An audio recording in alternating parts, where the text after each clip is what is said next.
मैं भाई मैं हूँ पैसे पवाए ने मां ये नहीं पैसे काट के लगा नहीं मैं ला हेलो वालेकुम सलाम। वो माइया मैं चोन पर रुपया 50 पे आके लैके मेरी बुन मार के तू लै भी गई है ना पैसे तो ना मिनट कोई शह नहीं। मैं तेरी सिम बदला छड़नी है ये जायद वाली सिम नहीं मैं पानी मैं टाली नाल पवा लेनी हाँ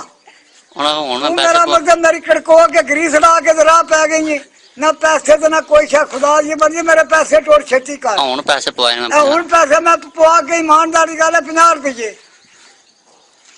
हाँ ते 10 10 आपका रास्ता मौलिक हेल्पलाइन पे हुआ है सर, इसलिए आप प्लीज फोन ज़बाना लैंग्वेज इस्तेमाल करेंगे तो मैं आपको आपकी इन्फॉर्मेशन जरूर बता दूंगी। और मैं हूँ पैसे पवाए ने हूँ पैसे ईमानदारी का पॉइंट मैं मेरा सिम में बदला जानी आपका कटा